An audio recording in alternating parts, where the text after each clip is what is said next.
Items for board discussion, board policies. I'll turn it over to Mrs. Lane. Thank you, Mr. Bagley. Board members, tonight I have approximately 5 or 6 board policies or regulations to present to you. Quite a few of them are just updating some language, but I will go over each one of those, and I'll pause to ask for any questions from the board if you have any.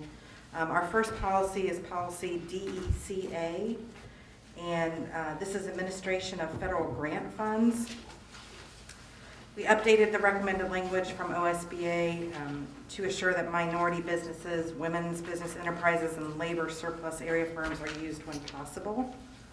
So that's pretty straightforward. Our second one is a regulation, but it's regarding purchasing procedures, and I felt it was necessary for us to, or for the board to be advised about some of the changes in this regulation. We're trying to update to align with the federal procurement guidelines and thresholds for micro purchases, which are purchases up to $10,000. Our current guidelines are 2 quotes for purchases between $2,500 and $9,999. That's been in place for quite a few years. The issue's been coming up now with, and probably it's part of the whole pandemic, we have contractors that are not willing to come out and give us quotes for a $5,000 job. So we're hoping with the move, we're still recommending that we try to get more than 1 quote if it's under $10,000, but if we're not able to, it's not required anymore. So we're asking the board to approve quotes after $10,000, between $10,000 and $49,999, to still stick with those processes that we use now for obtaining quotes, and allowing us to have a little more leeway with things up to $10,000. So again, we're still going to recommend if we can get more than 1 quote for things under $10,000, we will, but it's becoming harder, more difficult for especially our maintenance department. When we have some jobs that need to be done, and it delays the whole process. So that's a shift for us in this regulation. And then it also we just want to make sure we follow all the proper bidding according to the Ohio Revised Code. Mr. Perry is mainly in charge of that as the purchasing agent for the district. And then again, to add the necessary language that the OSBA is recommended to for that regulation. Questions on that? Okay. Moving on to Djh Credit Cards. We updated the language here regarding some specific administrators to be added to the list of individuals that are allowed to obtain or hold a district credit card. Updated that language and made sure our job titles were consistent with what they are today, and then expanded some language regarding reasonable gratuities for meals while conducting school business. Reasonable being 15 to 20%, if you're going to ask me that. Any questions on that policy? Thank you. Our next policy is DLC, Expense Reimbursements. Again, just updated some language recommended by OSBA on that one. And then DLCR, the regulation for that policy is a brand new regulation to us, but it takes the place of a current policy that we have, which is DLCA. So the reason it's all bolded is because it's all new language. And again, that's just a regulation that helps guide us on reimbursement of expenses. Questions on that?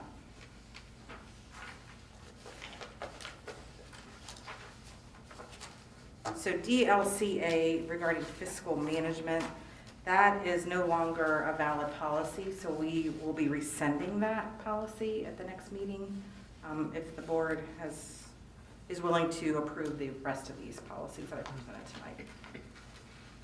questions? Thank you.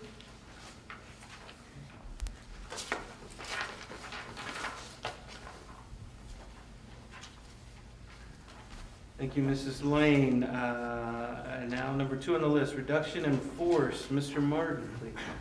Thank you, Mr. Bagley. Members of the board, I want to talk with you about something that's really difficult in education when we find that we need to reduce some of our teachers.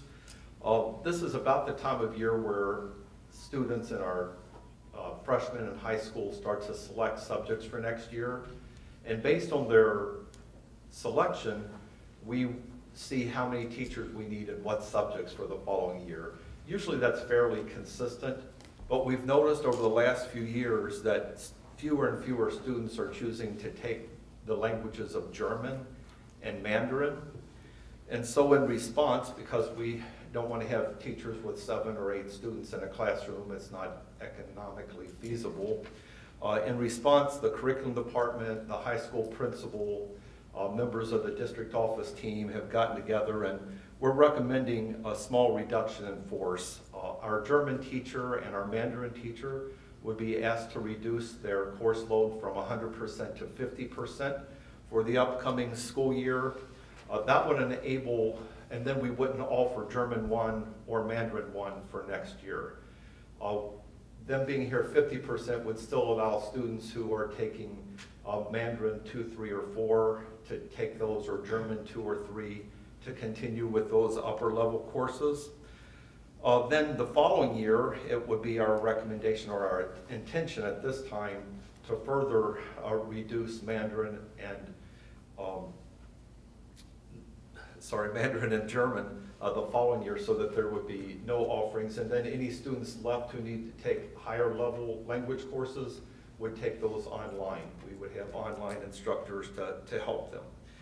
So in order to help these 2 teachers, we're prepared to hire them 50% as teachers, and the other half of their day, they could be hired as substitute teachers, which we desperately need, or tutors, which we need as well. And that would help them. If either of these people would qualify to teach other classes, they would have to get additional certification, but we would consider hiring them in other positions if they have the proper license for those. On the bright side, that although our German and Mandarin classes have been decreasing for the past several years, our American Sign Language class has been increasing. Matter of fact, last year, many students who wanted to take American Sign Language were not permitted to take it because we didn't have enough instruction.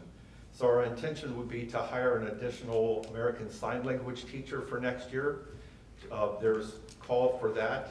And then the following year, if we do reduce German and Mandarin the other 50%, we would hire another Spanish teacher, because there's a very popular course and more students would like to take Spanish. So we're trying to be reactive in a positive way to what the students are wanting to take and what their needs are. So the recommended reduction in force will be on the board agenda for approval later tonight. We've been working on this for some time. We're getting close to the time that students elect, so we want to make sure that what we're offering to them is right. So we want to go ahead with that reduction so that we are not offering German 1 and Mandarin 1 to the few students who are wanting that. Any questions about the reduction in force? I have a question, but it's, I guess it's a little bit more specific to the decrease that we have, particularly in Mandarin. I mean, I think Mandarin is one of those languages that's, it constantly changes, and it's different depending on what area in China that you're in. However, I do believe that it's a very important language, and China is the 2nd largest trading partner that we have as a country. I'm just wondering if, when we speak to kids in counseling decisions, because of course it's up to the kids and their parents, I just wonder if we are really emphasizing how important, it is to actually have people that are fluent in Mandarin, especially as business development increases. It just seems strange to me that that is not a more popular course. And I know the kids just went to China probably 2 or 3 years ago, something like that, and the class was very popular at that time. I'm just very surprised about that particular class and its reduction there, or decrease.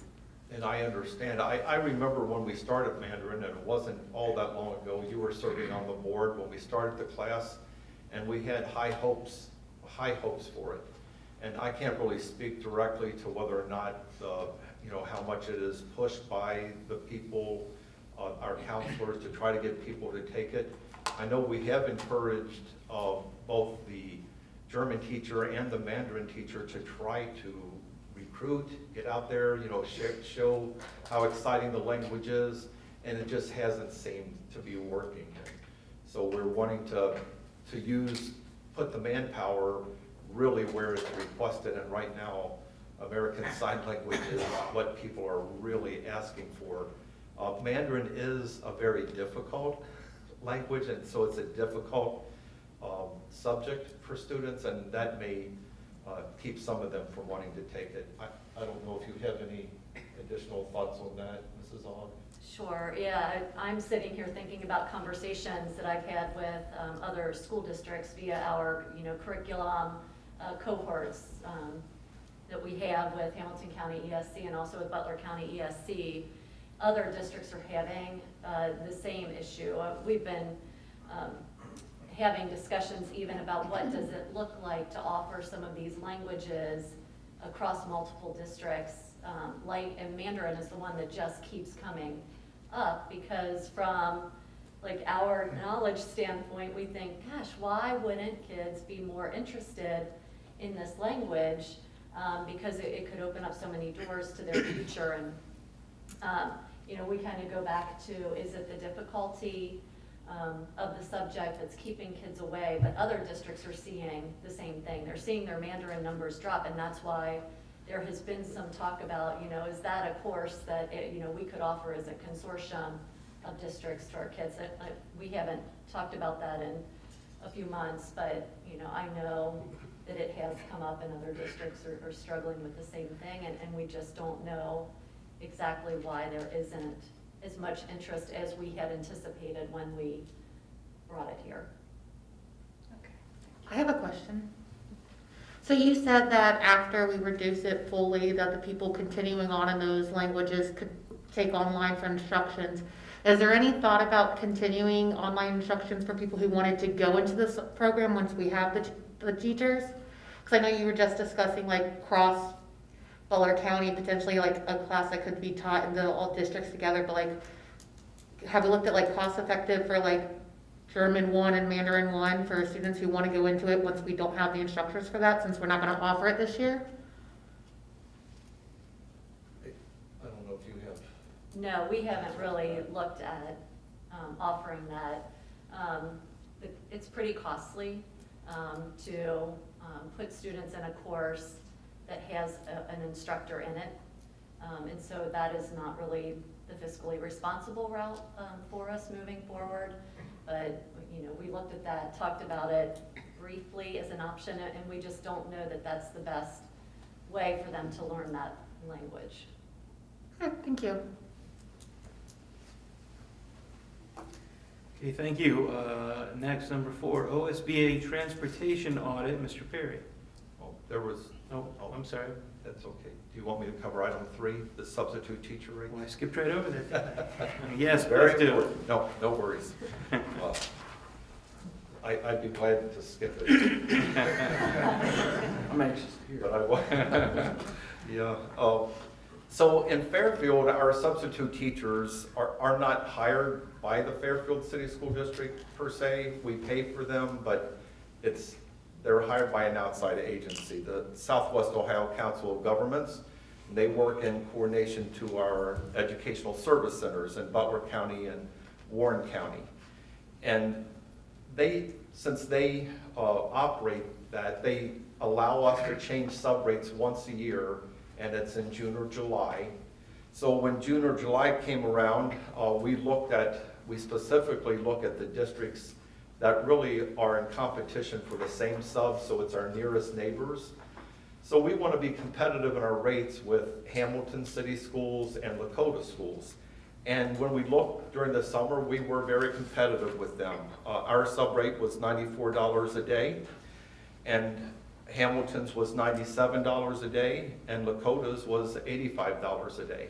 So we thought we were very close in arrangement. So because there's been such a shortage of subs this year, school districts have tried to lure additional subs into their districts by raising the amount that we pay. And so in November, the SWO call gave us a window of time that we were permitted to raise our rates. So once again, we were watching because we want to be fiscally responsible, but we also want to be competitive in getting subs into our district. And so we were watching what Hamilton and Lakota were doing. And we checked halfway through the process. Neither of them were changing their rates at that time. We checked on the last day of the process, and Hamilton came in and raised their rate from $97 to $105 a day. Well, we thought, well, that's not too bad, and we compete also with Lakota for their subs and our subs. They were still at 85. Well, after the thing closed, 3 days later, Lakota did want to raise their rates, and they allowed them to do a last-minute change to $125 a day, which is substantial. So recently, we've heard from one sub in particular who is one of our most faithful subs, and she said, I do this for a living, and I can sub in another building and make $125, another school district make $125 a day. I love subbing here, but I feel like I need to go where I can make more money. Well, that really hurt us. We don't want to miss out on subs because of dollars and cents. We really need them. They're so crucial to our educational system. And so when that happened, I spoke with Mr. Smith. I didn't think that SWO called, because they never let you change in the course of the year, and they've already let us change once. And Mr. Smith suggested that I call them. And so I did call the treasurer of Warren County ESC, and he said, he came back later that day and said, if your board wants to initiate a change, we will open it up one more time this year and allow you to do that. And so what I need to hear from you tonight is whether or not you would like to try to make our subrates more competitive with other area schools, and if so, I would bring back a recommendation to you at the next board meeting to change those rates.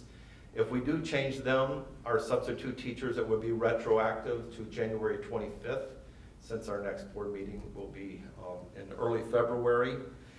And so I wanting to know if you do want to increase the rates. I think that it would, even if we don't know for sure what the recommendation would be at this time, but probably an addition of $10 to $15 per day, which would make us about the same as Hamilton.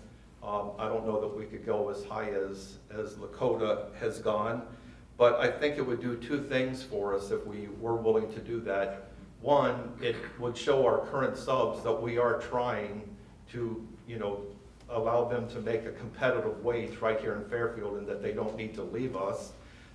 It may get a few more subs from other districts in as well. And secondly, I think it would speak loudly to our teachers. When there aren't enough subs in the building, it stresses out the entire building. Our teachers have to miss their plan period to sub. There's sometimes in the elementaries, they take a class that if they can't find a sub, they take the students in a class and they divide it by the remaining number of teachers in that grade level and spread the students out so that they can still get education. That's difficult for those teachers. It's just a very stressful situation. So I think by agreeing to increase those sub rates, it would help our subs and it would help our teachers to know that we are really trying our best to get subs in the classrooms. Any thoughts or questions? And I would look for either a nod that you would like to pursue this at our next meeting or not. Discussion, please? Yeah, I'll do more than a nod. I agree with that 110%. I think we need to do something. I think it's important for the teachers. I know teachers do get stressed over that because they're doing much, much more than they need to or should be doing, but are doing. So I'm 100% in agreement to make that increase. Yeah, I'm sorry, go ahead. Oh, I was just gonna say same here. I totally agree with Mr. Clark. Yeah, I am on board with that. Yeah, I mean, looking at this list, I know you were specifically comparing us to Hamilton and Lakota, but looking at the increases just basically across the entire county, we would be at one of the lowest daily rates for subs, and they are a lifeline that we need, so I definitely would agree that we need to increase it. And that's how quickly things have turned around and changed. Even since the summer, it's amazing. I also agree. I think that we definitely need to make it competitive for our substitutes so that we don't lose the loyalty. I think we're in total agreement. Thank you. All right, great, thank you. I'll bring back a recommendation at the next meeting. Now let's move on to number 4. Thank you, Mr. Birding, members of the board. OSBA Transportation Audit. As a part of our process to continue to evaluate and improve, the district has entered into an agreement with the OSBA to perform a transportation audit. This audit will include, but not be limited to, the evaluation of the bus fleet, a suggested long-term replacement bus cycle, route efficiencies, as well as staffing status and state reporting requirements. Doug Palmer, the OSBA representative, will spend up to 4 days on site making observations, engaging with the staff, and will provide written feedback and suggestions. These dates have not been finalized, but with conversations with Mr. Palmer, I do expect this process to begin about the end of the month. Do you have any questions on? No, I think it's a great idea for you to engage and learn all you can as well, so I think it'll be, serve some dual purposes. Thank you. Please continue, item 5. Sidewalk projects. So the following update, which I'm about to provide you, was provided by Mr. Ben Mann, who is the Public Works Director for the City of Fairfield, in regards to some sidewalk projects within the community. This is part of the Fairfield Connectivity Master Plan, which is online. The City of Fairfield have received funding from the Community Development Block Grant Program for $127,000 for a sidewalk along the entire Public Works property frontage on both North Gilmore and Holden, which will connect an existing sidewalk on Holden to the closest school driveway for both the high school and the freshman school. This is to be built in 2022, probably late summer, early fall, which is great news for us, for our students. They are also anticipating to receive another $127,000 that will be used for a sidewalk in front of both the freshman school and the high school, from driveway to driveway for both schools. This would be expected to be built in 2023. The City of Fairfield has also made a request for an additional $250,000 in COVID-related CDBG funding for a sidewalk project along Busway Lane that would connect Crossroads and the freshman school. There is no update on the funding at this time, but construction will be unknown until they receive confirmation that funding has been awarded. They did say that this has been added to their capital master plan of 2023, which tells me they fully expect to receive that funding. In addition, Mr. Mann requested that I share the following information: that there has been a contractor selected to reconstruct reconstruct the intersection of Route 4, Camelot, and Michael late this spring and throughout the summer. So this entire update was literally word for word from Mr. Mann. I did confirm with him to make sure that sharing this, every detail was quite important, and I told him I appreciated the additional piece at the bottom in reference to the intersection of Route 4 and Camelot and Michael. So I consider this all this great news. I think it is. Thank you. Any comment? It's exciting to hear they need sidewalks. Yeah. For safety, Absolutely. I mean, cleanliness when it's muddy and everything, but the safety, that's really encouraging to hear. Thank you, Mr. Perry. Thank you. Mr. Perry, one more. Building Our Future 2.0 update. Thank you. And finally, earlier in the year, I reported that during an August an August meeting with the OFCC, that they had communicated that the district's number is projected to come up for funding within 2 to 3 years. This timeline changed from the previous communications received. Also at that time, the OFCC suggested that the district should follow up in late December for a possible update. I did follow up in the month of December, and Valerie Montoya, who is the planning manager assigned to our district, has communicated that she really could not provide any type of update on that timeline at this time. But what she was able to communicate is that there are some unknowns as to the timing of the next capital bill, which impacts the OFCC's forecast for funding project. As the timeline for the next capital bill becomes better known, she will have a better idea of timing for the funding of the next round of districts and will have a better update for us. I will report back if any information is provided here to the board. In the meantime, we will continue to work on the short-term and long-term facilities plan for the district. So the reason why they asked us to check back in the December timeline is this is the normal window of time to where districts have to accept or go back into, accept that their number has been called and their planning is ready to go, or go back into the queue and wait for their number to be called again. But according to Ms. Montoya, that's kind of been delayed, and the OFCC does not move forward unless they are 100% sure that the funding is available. But with that said, she's extremely confident that good news will be coming. Great. Any questions, comments for that? Thank you, Mr. Perry. The next agenda item then, job descriptions. Mrs. Katie Myers. Good evening. I think I may be breaking a personal record here with how many job descriptions I'm presenting to you tonight. So I have 23 for to discuss with you. I will first start, I did clump these into categories for like positions, so that's how I have them ordered in your packets versus how they are listed in alphabetical order on the agenda. So first, I'm going to start with the Assistant Superintendent.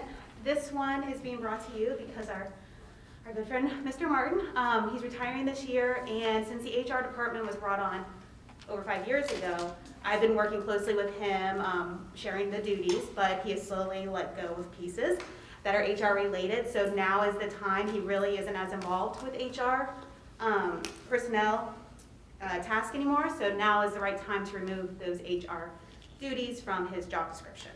So that's really all that's in there is removal of the HR duties and kind of some clarification on committees that this position will serve. All right. So the next grouping is clerical staff. All of these next 22 job descriptions are all support staff. So what I've come to you in the past has been all professional staff that we've been updating through the years. Again, this goes back to the HR department being created.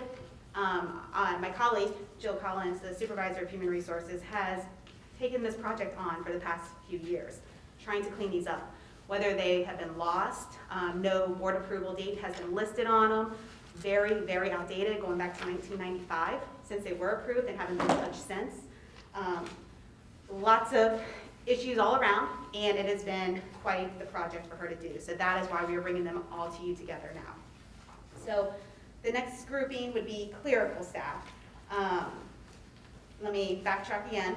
Overall, there was a job analysis done throughout these years. So she met with supervisors, staff members, all the stakeholders in a position to cover what is actually being done in these jobs. So overall, what you're gonna see is a lot of bolded items, a lot of new items to add what duties are specifically being done now. So these aren't nothing that's being added in addition to the positions that these staff members might not be aware of. It's what they're currently doing. So it's gonna accurately reflect the knowledge, skills, and abilities of each position. Essential functions and qualifications have been updated throughout to be more consistent and really aligning with the professional staff job descriptions that we've been updating these past 5 years. All right, I'm going back now to clerical staff. So you are going to see clerk 3, clerk 4, data entry 1, data entry 2, receptionist, secretary 2, and secretary 3. Nothing major in any of these. You will see that the reporting to that has been updated to be the building principal or designee. They do not report to a district administrator. Days employment period have been updated because, for example, clerk 3 only had 224 days. Well, it's different at the building level. So elementary versus secondary depends on how many days they work. So now this is correctly reflected with both options there. So throughout the clerk job descriptions, again, it's all cleanup. You can see how many bolded items there are, how little information there was for qualifications and for the essential functions for them to follow in a job description. So now this really beefs it up to show what they are doing on a daily basis. Any questions for clerical staff? Okay. Next grouping will be your educational assistants and latchkey. In the past, very old job descriptions, it was listed as educational assistant 1 and 2, and educational assistant 2 in the media. We do not refer to those positions as EAs, educational assistants 1 or 2 anymore. I don't know when the last time that was. It hasn't been since I've been here. So that has all been cleaned up to correctly reflect those positions. So we have an educational assistant, a separate job description for educational assistant cross-categorical in transportation and preschool, and then educational assistant for the media center. Those are the first 3 that are here. It correctly reflects the days now that professional staff are here, 184 days. And then, again, keeps that language consistent throughout, just like it is in every other job description in the district. Cleaning that up, making it. These are ones that haven't been updated since 1995, so it's been quite a while. And then the days are reflected correctly. The preschool and transportation cross-categorical, those are 2 different differences there. And then educational support assistant, that is actually a new position this year. In 2020 bargaining for support staff, this position was added.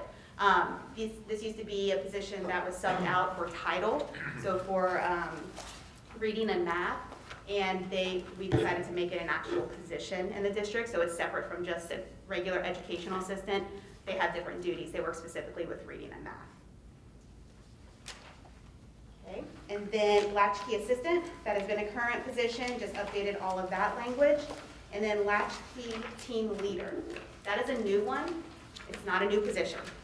There's never been a job description for the team leader. They've only followed under the latchkey assistant, so we needed to be able to differentiate the job duties of the team leader to the assistant. So that's why that is new, and it kind of gives separate language of how they prepare, plan, and do all of that separate from the assistant. Any questions on educational assistants and latchkey? I just have a quick question. I mean, it might be a ticky-tack kind of thing, but, or just the functions of my regular job, but I noticed in several of these, it says like shall have something, and then it says preferred but not required. So kind of like shall, should we really use shall? Yeah. then, It's just, that's how we've always listed, like, that's what we do prefer. So if we can get, that's what our initial shall have this, okay, but we're willing to look at a candidate who might not have that, but other. okay. All right, thank you. All right, next is custodians and maintenance. Again, I think these were last updated in 1995 also. So custodian, that job description's been cleaned up. Reporting structure, who you report to, that's been updated. Head custodian, again, language that's been cleaned up there. Nothing major. Katie, I have to ask, was that a pun intended? Cleaned up for the custodians? I would like to say that I did try. Electrician, again, 1995, just getting that all consistent with everybody. And then maintenance, maintenance person, I don't know when that, well, 1995 is when that title was created, so it's just maintenance, not maintenance person. All their language has been updated and consistency as well. All right, any questions on that group? All right. Food services. So we have the cook. Pretty simple. Oh, sorry, food services. This was last updated in 2019 when the last director of student services, nutrition specialists, when they were here. So these don't need much. So we have a new director of food services here, a new director of student services. So they kind of helped clean up to update it a little bit more to what's happening now. So there's very minimal change in these. So we have the cook, the food service assistant, reporting to the food services director, not student services anymore. And then the head cook. So those are pretty simple updates to those descriptions. Any questions on that? All right, final group, transportation. Bus driver, you'll see this 1995 once again. So this is almost looks like a new job description with all the bold because there was very minimal qualifications and duties listed on the job description. And then last, there is the chauffeur, again, all the language added on there to correctly reflect what they do every day. I think those are all the items to cover, so does anybody have any questions for me? Just a comment, Katie, or Ms. Meyer, thank you for cleaning these up. It seems like whenever you present these, there's always quite a few from 1995, and many, many years ago. So bringing this current, bringing all these current, is welcome, and thank you for doing it. I know it's a lot of work. And then Mrs. Collins, our supervisor of HR, she has been, this has been her baby for the past few years, so I really commend her on what she's done for this. Give her our thanks as well, please. Yep. Yes. All right, and then these will be, those will come forward in the action items later on with the correct titles and everything as well. Thank you. Great, thank you. That moves us along to item 8, programs of study. Mrs. Aug? Thank you, Mr. Birding, members of the board. So tonight I'm presenting the middle school and high school programs of study. The program of studies contains important information regarding course offerings and other relevant academic program information that students and parents use in order to schedule courses for the academic year. And as Mr. Martin mentioned earlier, 'tis the season. We are just getting ready to launch the program of studies, roll it out to the students, and get scheduling underway for next school year, which is crazy. So in general, the selections in the programs of study for the middle school and the high school don't change very much from year to year, but I always like to highlight those things that do change. And one of the most exciting changes this year is that we moved it from pretty much a PDF file to a Google site. And so we feel like the Google site for the program of studies will be more engaging, easier to navigate, and some of the early feedback from the teachers who are looking at it, who have seen it, they are so excited with how it looks. And so since we're one-to-one, As we saw earlier, students will have easy access to the information they need to schedule courses. So I sent the link to you in an email earlier this week, and we won't approve this until the next board meeting. So you'll have plenty of time, to look over it. Feel free to send questions to me and stuff if you have any. So in terms of the courses, we did add 3 new course options for students in grades 10 through 12. In world languages, we added a College Credit Plus French course, which will be a partnership with Sinclair Community College. In social studies, in that department, we added a Black History course. It will be a 2-semester offering, so students don't necessarily have to take both semesters.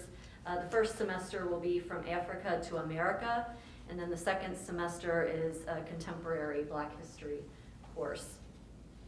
And then in the math department, we added the discrete math and computer science course that I talked about at the December board meeting.